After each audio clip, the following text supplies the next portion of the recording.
Hello, everybody, and welcome today to another edition of the ASLA Emerging Professionals Committee Ask Me Anything events. We are very excited that you're here with us today, and we are most excited about our special guest today.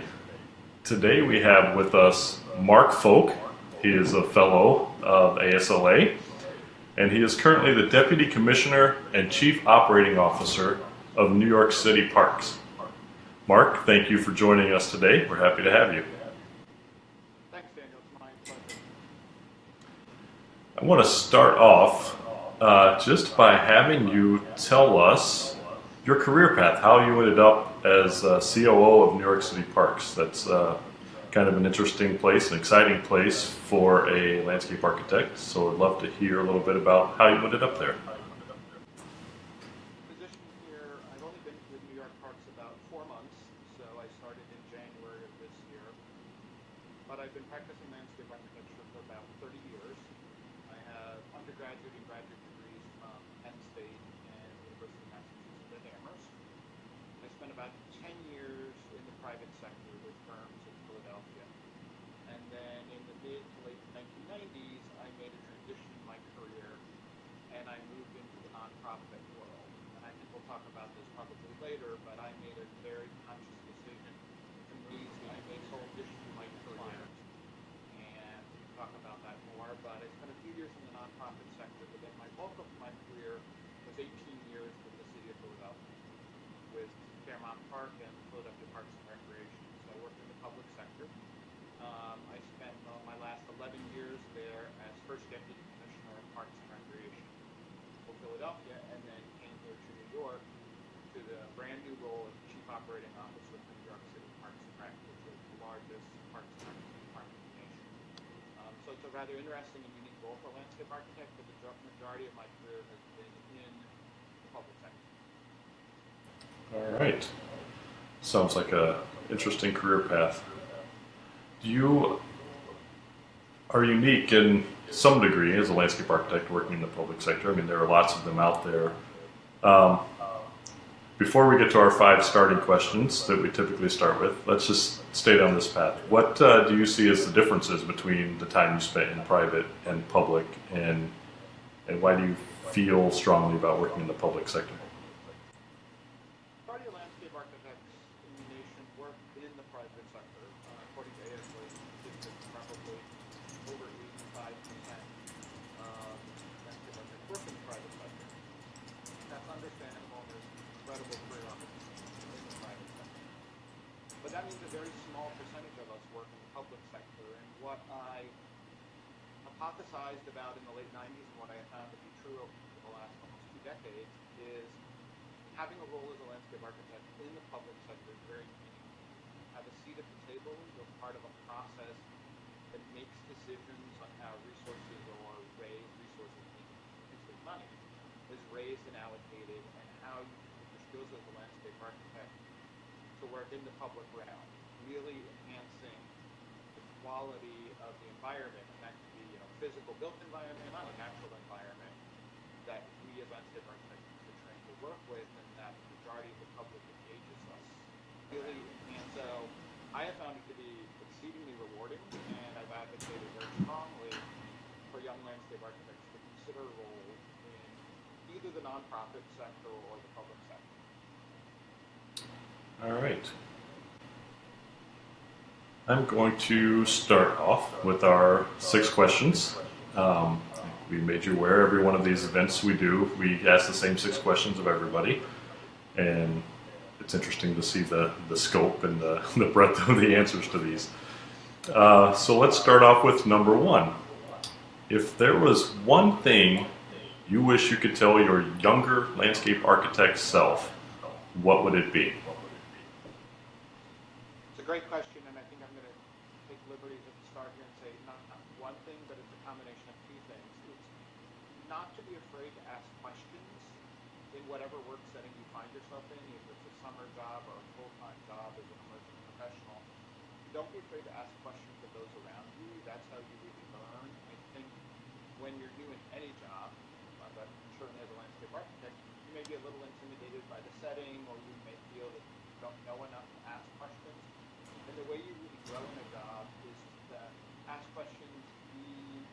informative, of course, always in a really polite and professional manner, but don't be afraid to be aggressive to ask your boss or your boss's boss or the owner of the company or the head of the agency you work for why something is the way it is or how a project came about, or even ask if you could, shadow someone when they go to a public meeting or go to meet a client, even if it's not a project you're involved in, just so you can learn more about the place you work, learn more about the agency or the policies. So I think if I could turn back the clock, I would tell my younger self to be a little bit more aggressive in asking questions and pursuing information.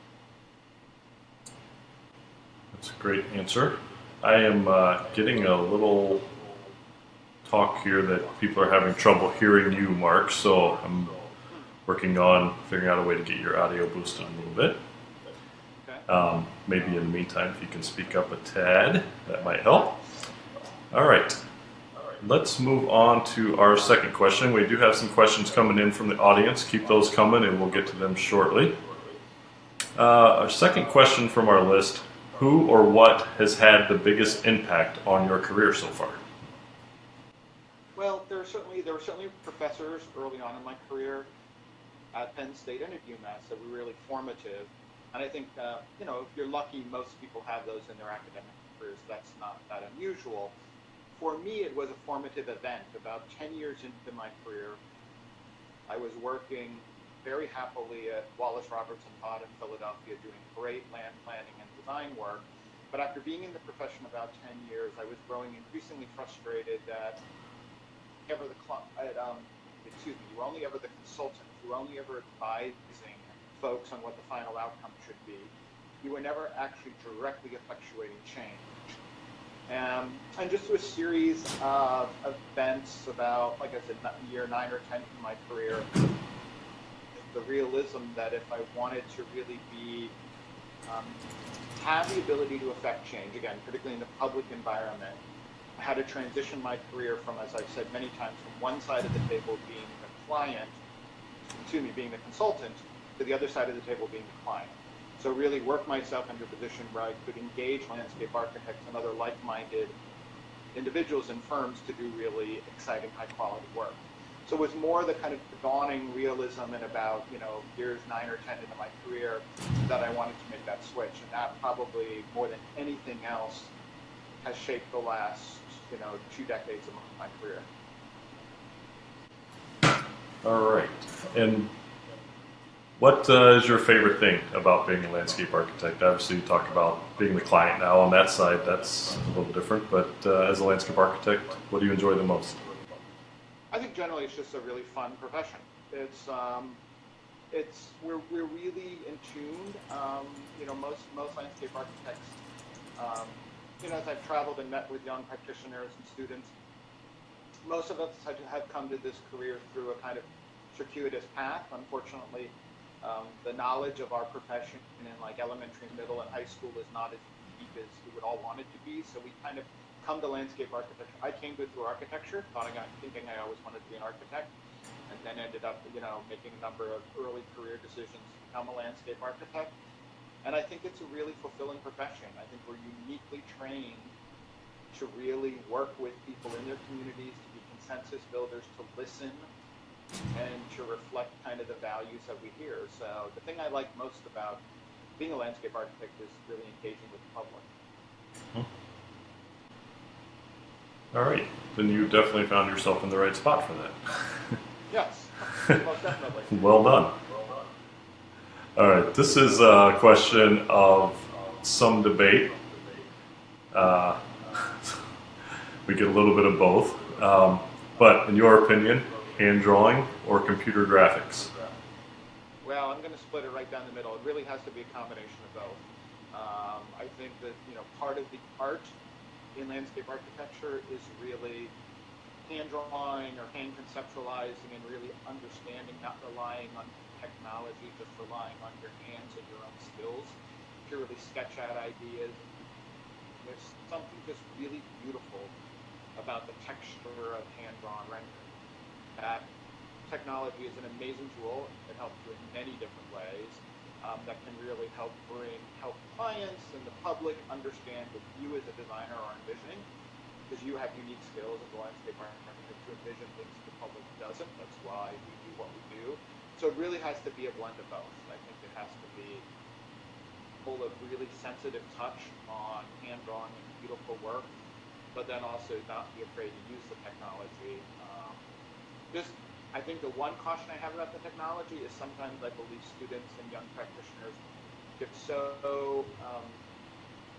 the technology that the finished product, the renderings that are being shown look so realistic that decision on materials and other things are being made based upon technology and not so much based upon a really understanding of that material and an application of that material and having to really think about it if you had a hand-drawn construction detail of how that material would be installed. So I'm always a little cautious that some of these perspectives that we see with projects look so sophisticated and so finished that you can't tell a computer rendering sometimes from a photograph of the actual finished product.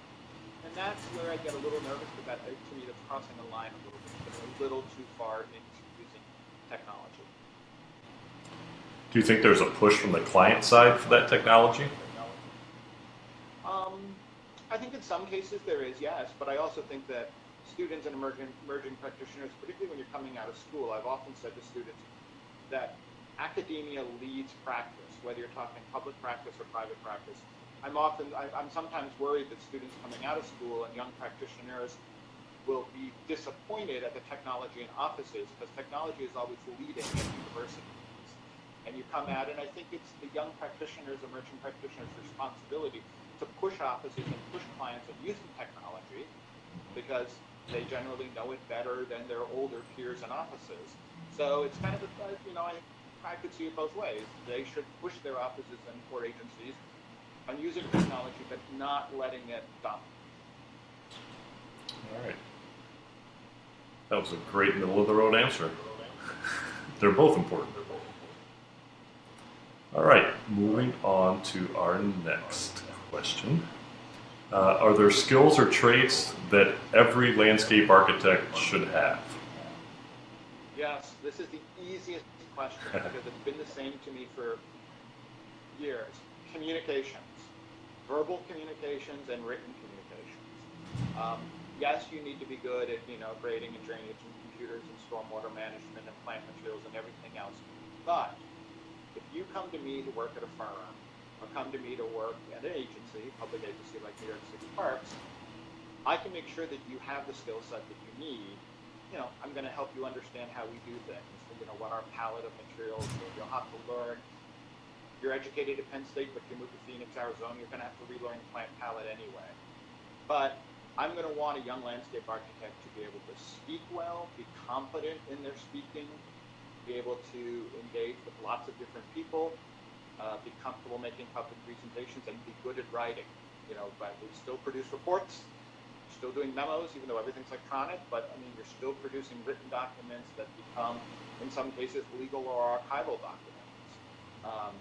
2 years ago, ASLA did a survey of practitioners, and it lists like 20-some things, and it asked practitioners to rank what they were looking for most in new hires, so recent college grads and first 5-year practitioners.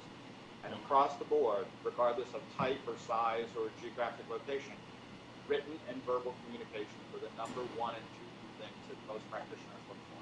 And I think it's absolutely critical. Right, so it's one thing to be able to produce the work, but you need to be able to communicate the ideas and the concepts to internal and external. Have to be able to sell it, literally sell it, and also just convince people about it, be passionate about it, talk intellectually but not over people about it, understand your audience, write well. Those are skills that I can't take time as your employer to teach you. Right. I can take time to teach you how we do grading or how we look at plant palettes or the types of paving stones we use at NYC Parks. But I'm never going to have the time to teach you how to be a good communicator. Right. I shouldn't have to. And that communication goes both ways, the ability to listen to stakeholders and listen to the community. Absolutely. All right. So here's our Willy Wonka question.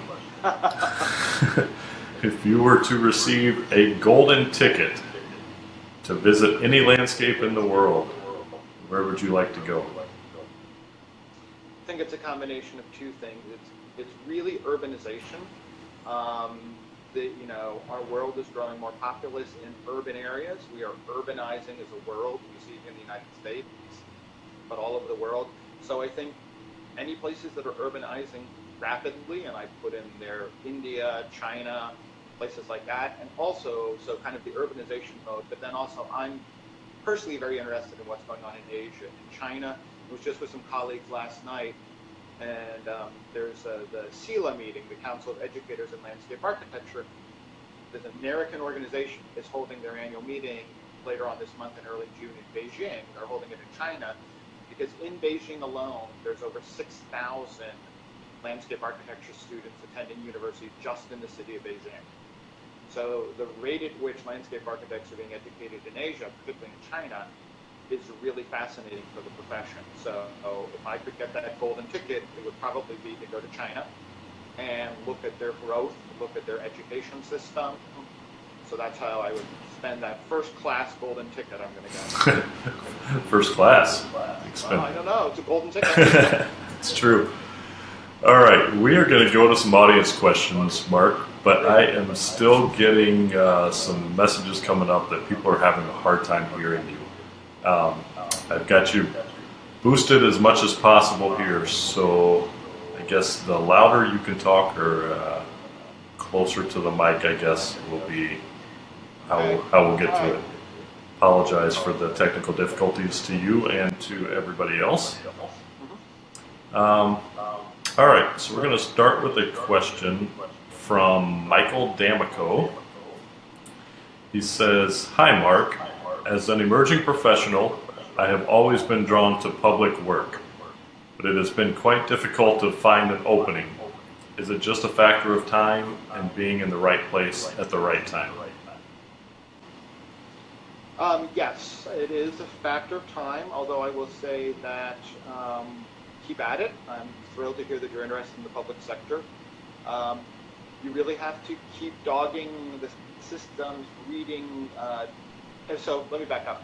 Every public agency has to post all their jobs. So if you know the region of the country or the particular city that you're interested in living in, constantly check their websites, their employment websites, and they're updated here in New York. They're updated daily with the positions that we have. I know New York is a little anomalous because we're such a big agency in such a big city, but in Philadelphia, where I worked for so many years, we would post advertisements regularly if we had professional positions available.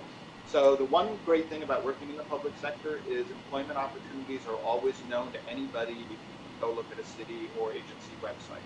Federal government, state government, local. It's different in the private sector. You're not necessarily going to know that a firm is looking for a young landscape architect. So my recommendations are always to keep checking websites, keep looking for the information, but also, attend events. Oftentimes, particularly cities have things like sustainability forums, public events, public speakers that are addressing urban issues or building or sustainability or resilience. Make sure you go to those, network. Certainly, if you're not already a member, join your local ASLA chapter and go to those chapter or sector events where you can meet more landscape architects. I mean, getting a job in the public sector is really no different than getting a job anywhere else. It's a lot about networking. Michael. Next question comes from Carl Heinker. Hope I pronounced that right, Carl. I'm sorry, that's not a question, that's a comment. We're going to do it. Joshua Wilcox. What is the role of landscape architecture in comprehensive land planning and community planning? So I think there's two roles. One is definitely in the private sector. So many communities, cities are hiring private sector firms to do land plans, to do comprehensive plans. And when I worked for that 10 years in the private sector, I did a lot of land planning. So if that's something that you're interested in, land planning is often done by private sector firms, both for private developers that are doing large land development, and certainly for city agencies, or public agencies, I should say, state, federal, local, that hire landscape architects, land planners to do the work. If you come to work for a public agency, most public agencies' charges are to do large-scale planning and implementation, so construction or design. Again, here in New York or in Philadelphia or other cities I'm familiar with, there's landscape architects not only working in the Parks Department, but often working at planning commissions, sometimes at your water or utility department, oftentimes in, like if the city has a sustainability group or resiliency group, there's landscape architects working there. So if you have an interest in that kind of land planning or planning function, there's definitely a role for you in either side, in the public sector or the private sector. All right. Our next question from Tumaj, I'm going to butcher this one, Tumaj, I'm sorry, Gordarznia. What is the major difference between Europe and US in field of landscape architecture for education and for work? It's a great question. I mean, in the United States in particular, or in the Western nations, United States, Canada, Mexico, and Europe, the profession is more established. Obviously, in the United States, we've been around since the late 1800s. We're not a large profession per se when you compare us to our sister professions like architecture and others, but we're very well established, and we're generally well known, and we're in places that make decisions.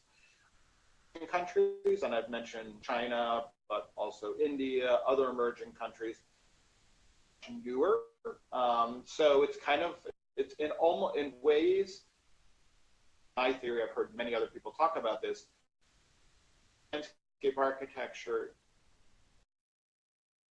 other emerging countries and regions of the world is almost where we were as a profession in the 1950s or 60s. So there may be 50, 60 years, then depending on how you look at it. But what's really exciting is that the work that's being done, again, you look at like Landscape Architecture Magazine or the ASLA Awards program, the work that's being done in Asia and some of these emerging areas, South America, for example, is really cutting edge. It's really addressing deep environmental issues.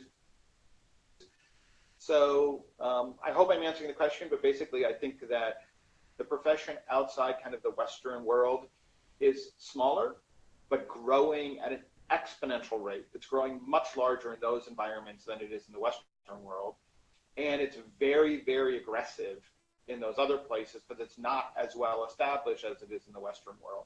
And I think that's the same for both student or as a practitioner. Again, I mentioned there's 6,000 students studying landscape architecture just in Beijing right now. I mean, that's a phenomenal number just in one city. So there's a lot of energy around that, and most of those programs are less than a decade old, where you look at some of our programs in the United States now that are over a century old. Harvard, Penn State, others have been around for 100 years. The majority of academic programs outside of the Western world is, 10 years old, maybe 20 years old. Having traveled to a lot of schools over the course of your time with ASLA, which we'll get into that a little more in a bit, there seems to be a lot of Asian students attending programs here in the States and more than likely going to go back to Asia to practice once they graduate. What do you think that's going to do to changing landscape architecture in that part of the world? Well, there's definitely a hunger for like the American approach, or even just when I look at ASLA, I mentioned SEALA is having their meeting in Beijing. There's a lot of interest in Asia, but in China in particular, to understand how the Western world, particularly America, does landscape architecture, from everything from how we educate our students to how we regulate our programs, how we regulate our profession through licensure. So I think they're very interested in understanding. That doesn't mean they're going to copy, but they want to understand and mold their growth of their profession on basically learnings that we've had here. And the organizations that I'm aware of, including ASLA, SEALA, LAF, CLARB, have all been very gracious in sharing information with their counterparts in other nations to really help grow the profession internationally. And there's definitely a lot of Asian students that have come to America, and not just to the United States, but to Canada also, to study and then to take that knowledge base back. I think as programs in China and other Asian nations become more established, we'll see that change a little bit. More people will not come here, but they will have learned from, what is going on here, our teaching methods and our approach to design, and particularly sustainability and environmental issues. All right, we're going to go back to some audience questions. This one is from Eliana. Do public sectors ever hire nonprofit landscape architecture organizations for public work? Yes, we do. Both in my experience in Philadelphia and here in New York, I'll talk a little bit more about Philadelphia. In Philadelphia, we being Philadelphia Parks and Recreation, often partnered with nonprofit partners, and I can name at least 3 of them. The Trust for Public Lands, which is a national organization that had a Philadelphia office. The Pennsylvania Horticultural Society, which is the nation's oldest and largest horticultural society and did a lot of urban greening. And then our own Fairmont Parks Conservancy. Those are 3 nonprofits, all of whom employed landscape architects in the nonprofit organization. But through partnerships with Philadelphia Parks and Rec, we would give them contracts, we would pick sites, they would work in neighborhoods and community engagement to renovate recreation centers or playgrounds or small neighborhood parks. And it was a very efficient way for us as government to spend our resources supporting our nonprofit partners.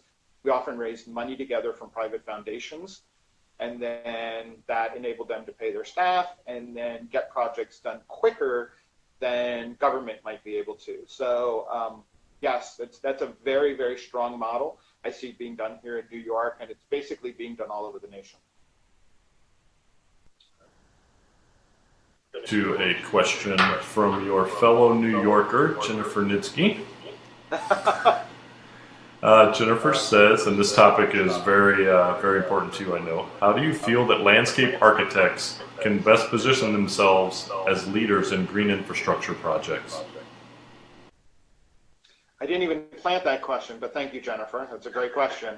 Yeah, I haven't really spoken much about it, but the focus of my career in Philadelphia for at least 11 years or so was really advancing green infrastructure, the Clean Water Act, and many other ecological and social and economic functions.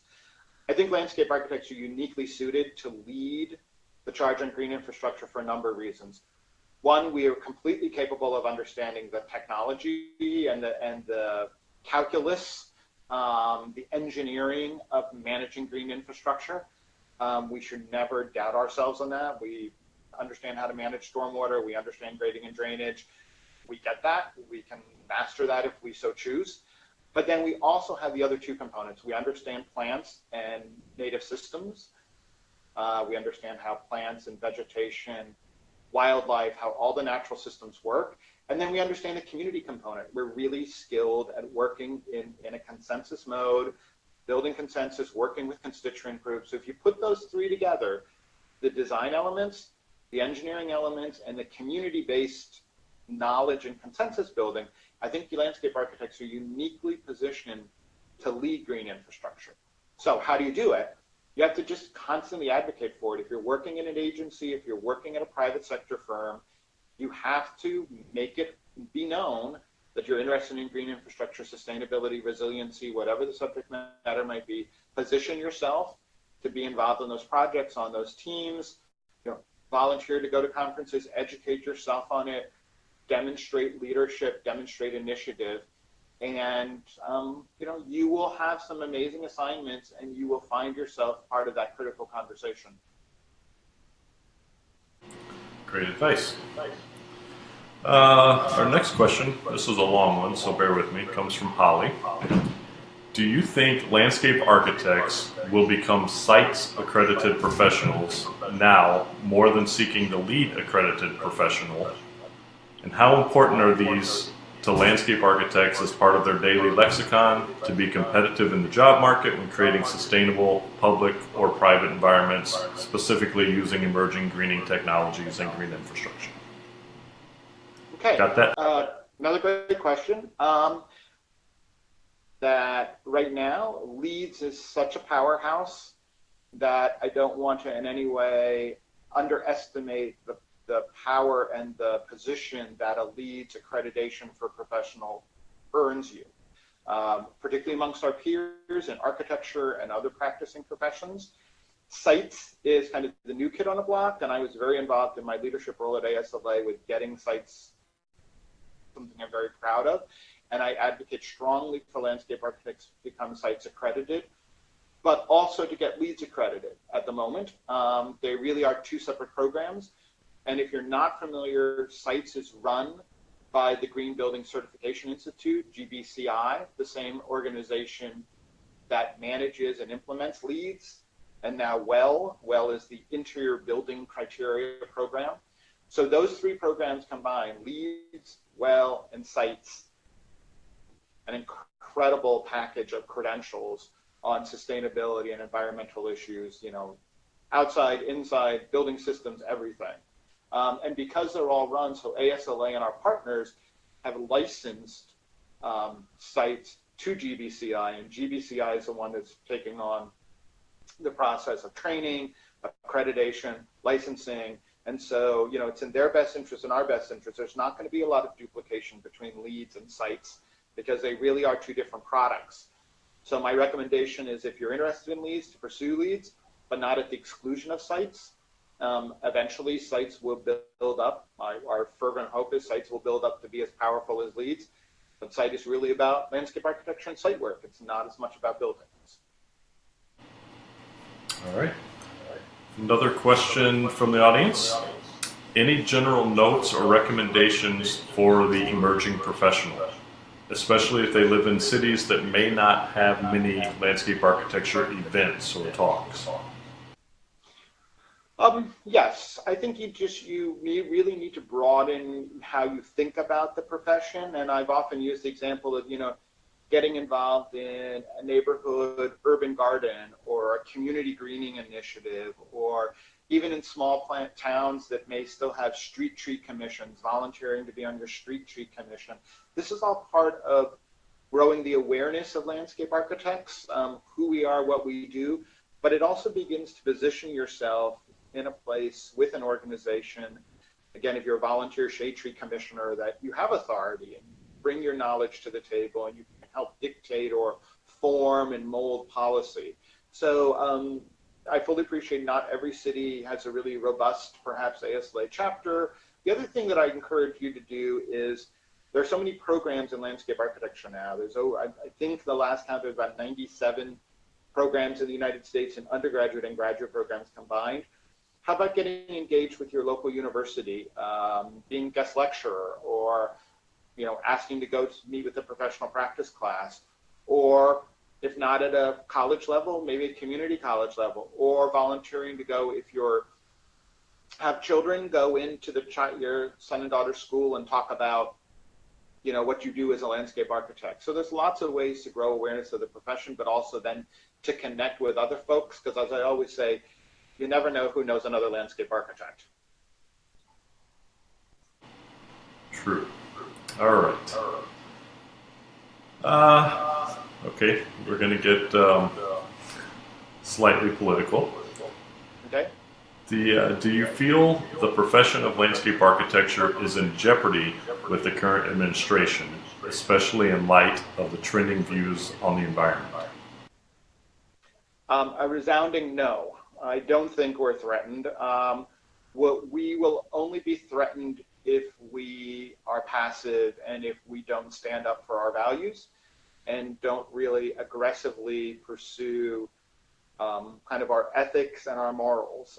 And this is a great question, and I was hoping someone would actually ask the political question, because it's in almost every conversation I have now with students and with young practitioners. And without sugarcoating it, it's a difficult time right now for our profession, but I would say for our nation. If you hold a certain set of values that have to do with respect of the environment, respect of the individual, and hold a certain political or philosophical bent. It can be a challenging time.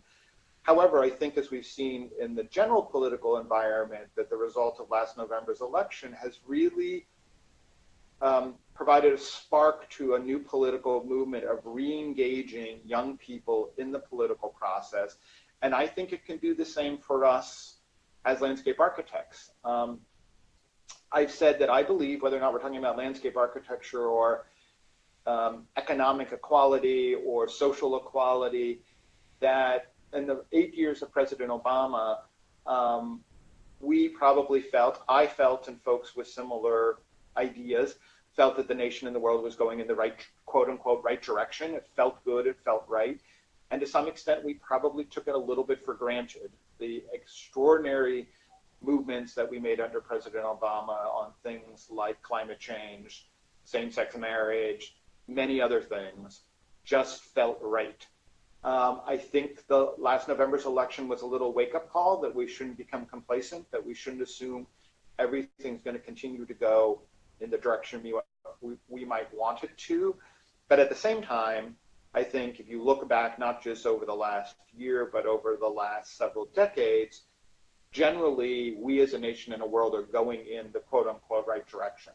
I mean, we're working much more towards energy independence, towards respect of each other, towards sustainability, towards resiliency. So this is a challenging time for us all, but I don't think it will only negatively impact our profession if we let it do that. That's true. It was exciting to see at the climate march a couple of weeks ago, about 100 landscape architects marching together with a very large ASLA sign. Right. Doing their part.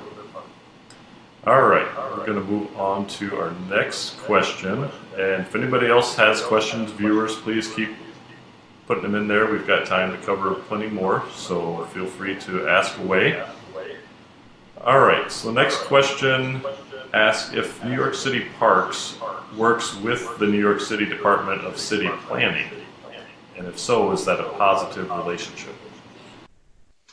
Well, again, I've only been here about 3.5 months, so I'm probably not the best person to answer that question, but I will say from what I understand and what I've seen, the answer would be yes. Certainly, the city planning here in New York and in most other cities are responsible for authoring and kind of guiding master documents like comprehensive open space plan or the zoning code or the comprehensive plan or a sustainability plan for the entire city.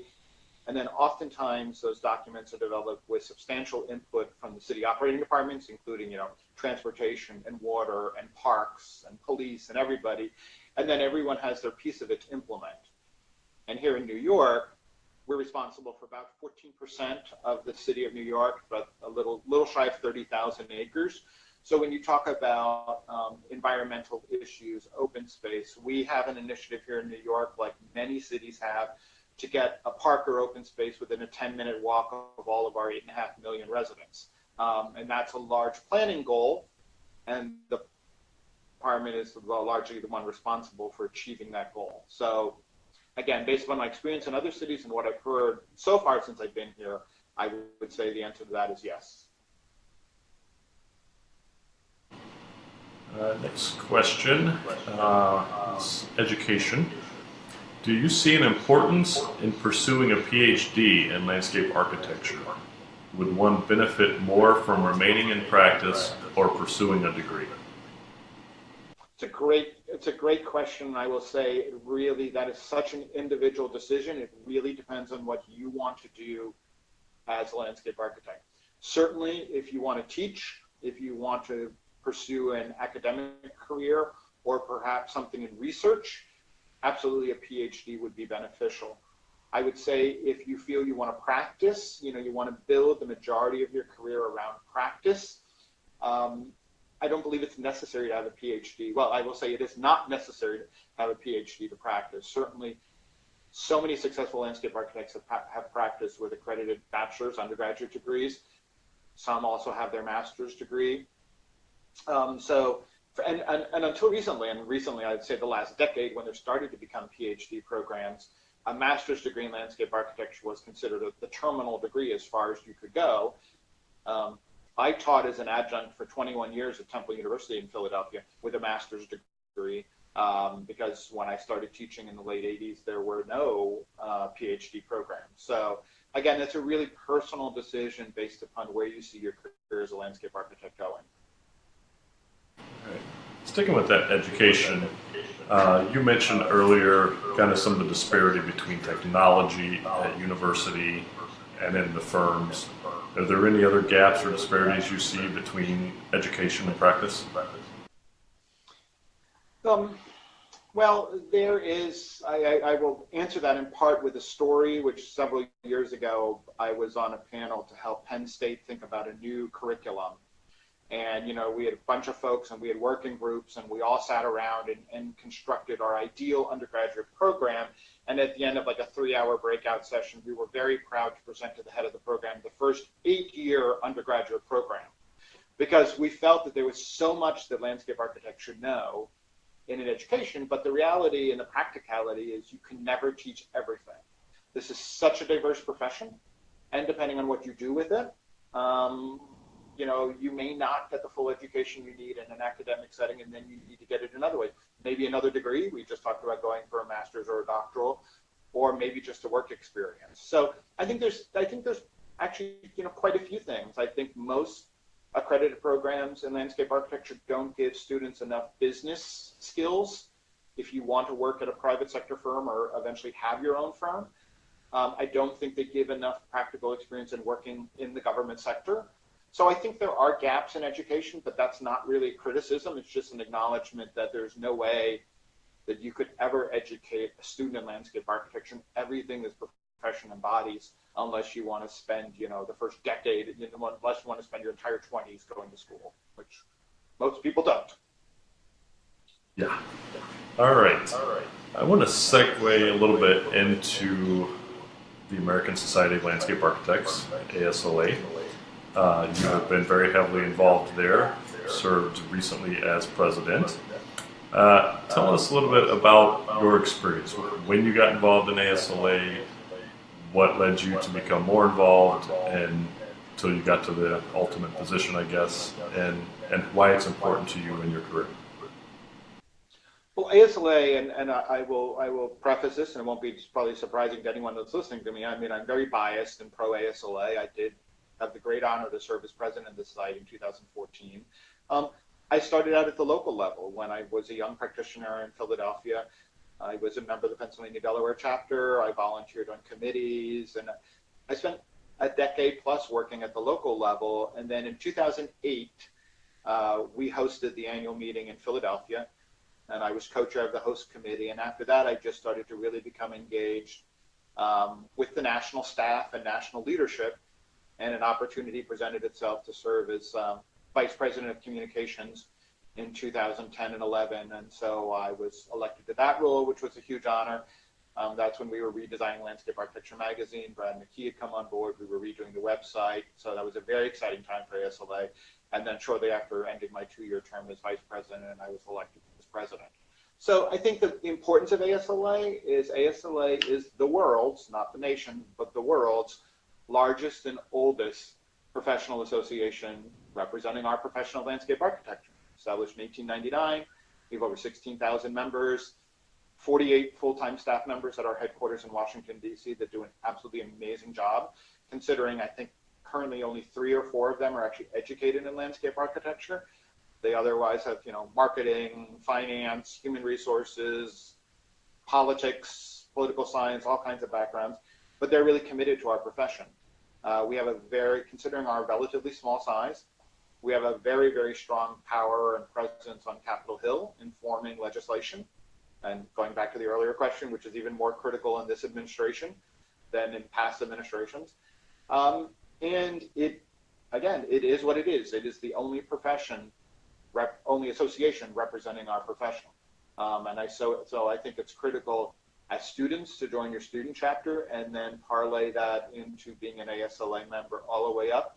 And, you know, the The association comes under criticism at times justified for things we do or do not do, but I have a relatively thin skin for criticism from either landscape architects that aren't even members of ASLA, so they're not dues-paying members, but they still look to us to represent their profession, or even landscape architects that are members of ASLA but haven't volunteered or helped supported the association in some way. And again, that can be anything from volunteering on your local committee, your local chapter or section, or your local organization, all the way up to possibly being president of the society.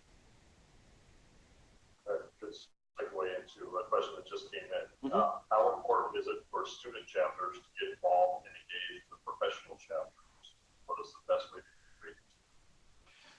Another great question. I think it's really critical for student chapters to establish a strong communications link to your state chapter or your local chapter.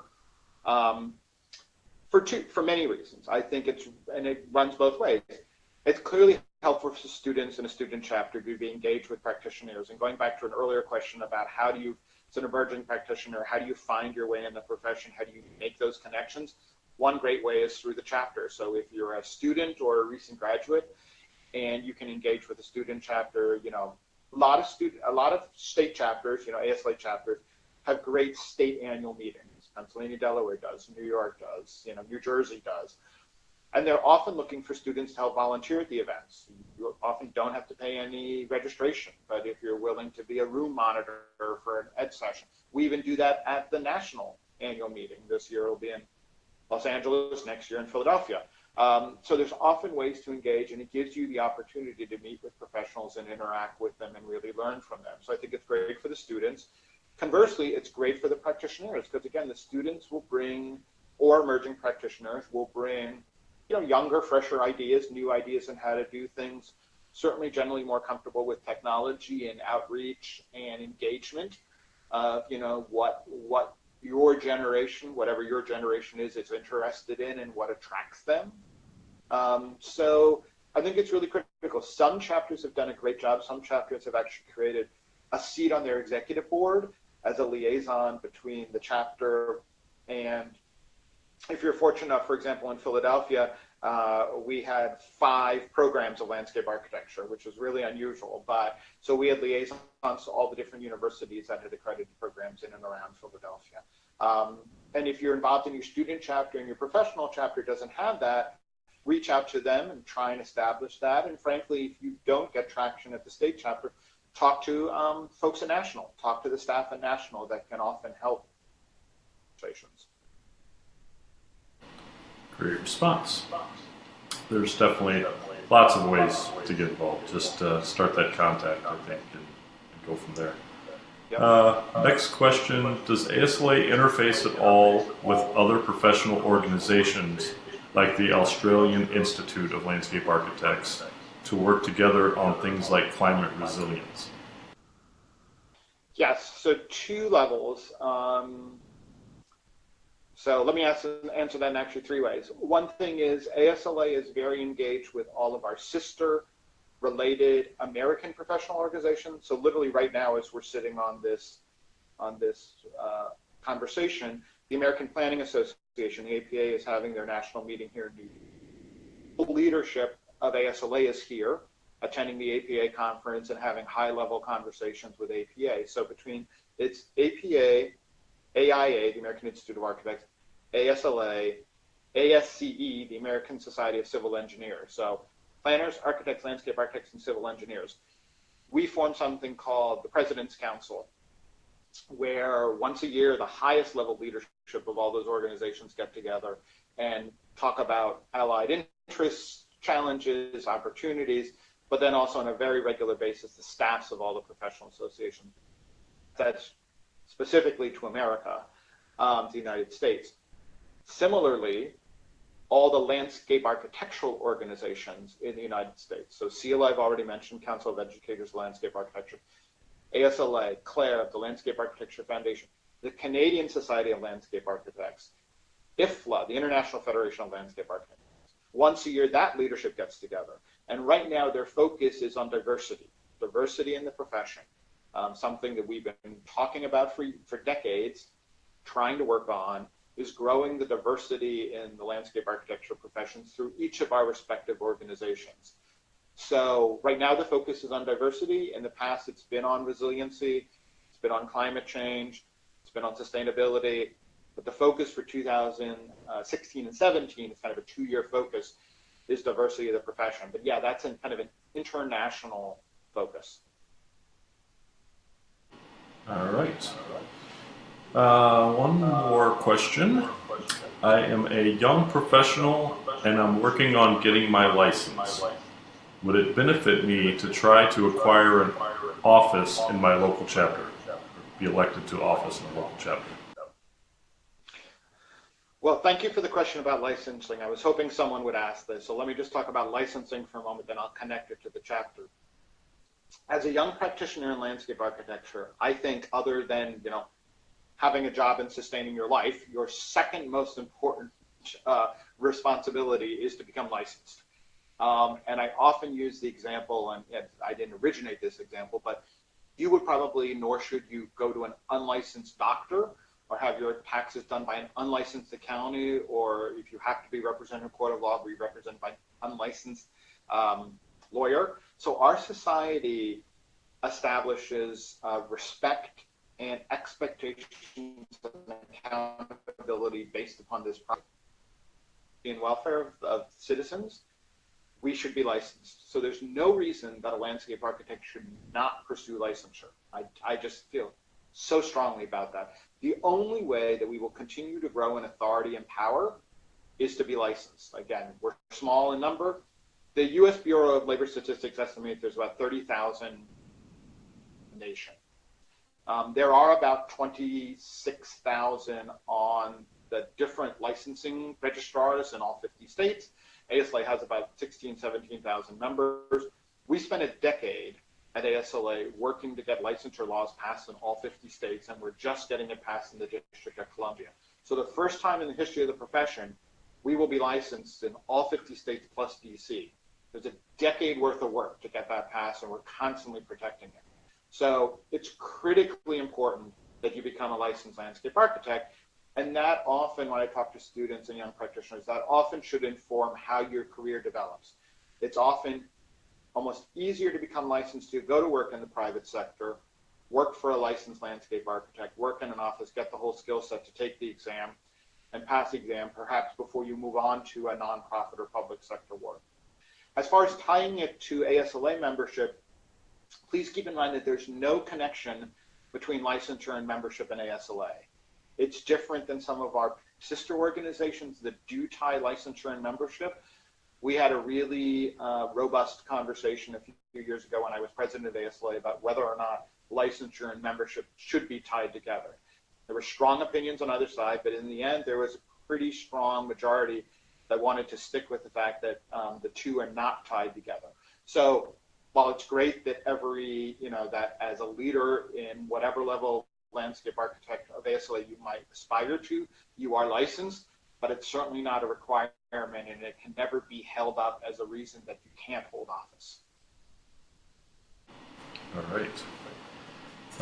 Next question, and this might be our last one, maybe one more after this. What are your thoughts about getting students into programs? It seems university program numbers are dwindling.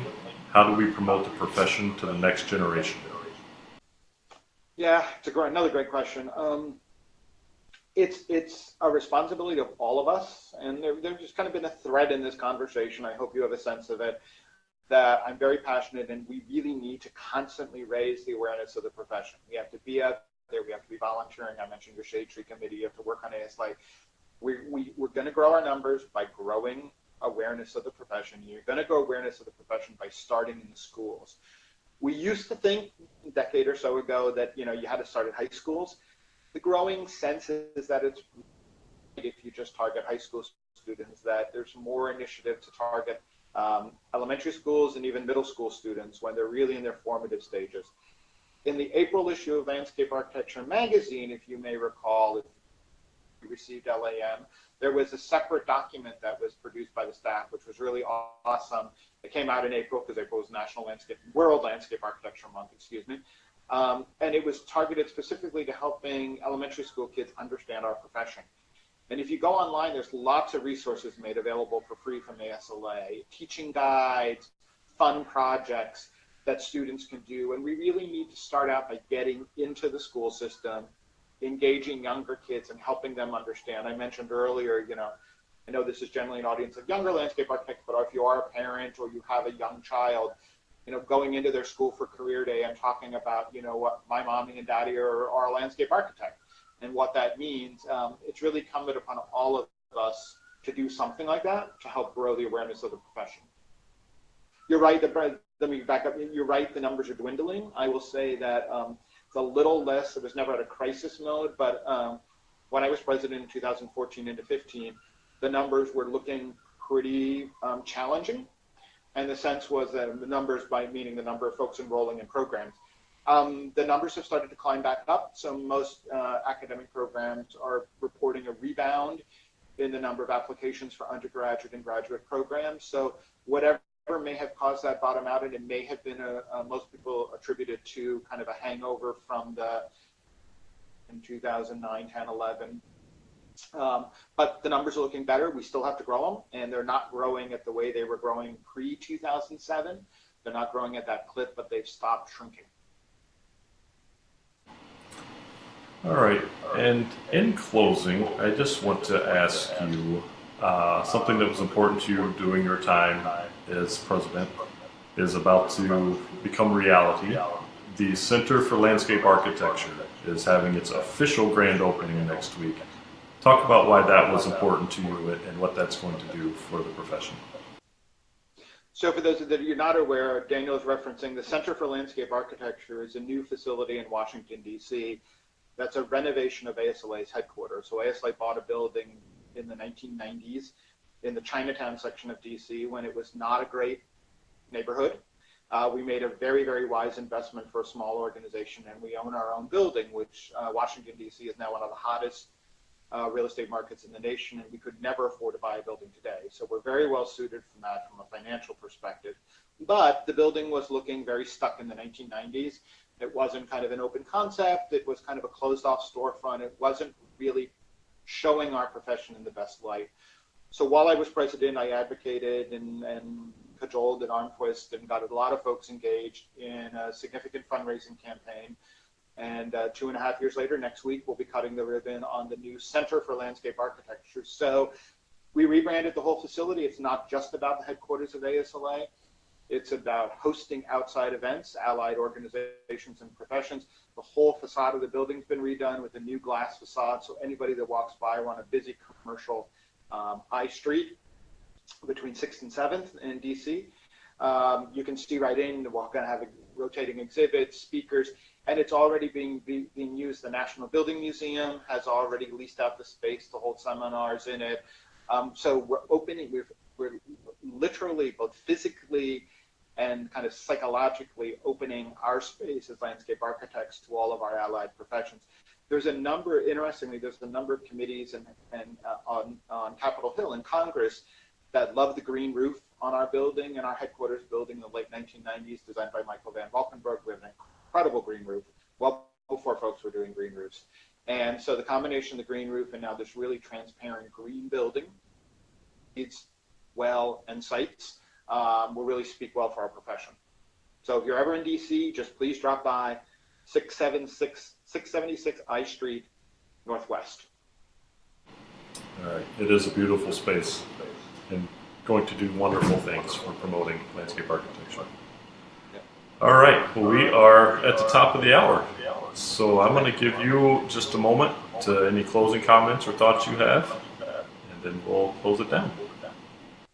Well, I want to thank Daniel and the emerging practitioners and professionals and ASLA for facilitating this whole, not just this talk, but the whole concept of these talks. Thank you all for tuning in and for your great questions. Clearly, you're thinking about the stuff that's important to the profession. And if you're ever in New York, look me up. I know at least one of you is in New York. Please just continue to be involved in the profession, ASLA, your community, and think positive and do great things. So thank you. All right. Thank you so much, Mark, for your time. And thank you to all of us for joining us. We apologize for any technical difficulties we had today. We'll try to make sure those are all corrected for next time. And next time will be the second Tuesday of June. And we will be announcing our guests soon, so stay tuned to all of ASLA's social media channels, Facebook, Twitter, Instagram, and you will be in the loop on what's going on. Thank you so much, and we'll see you next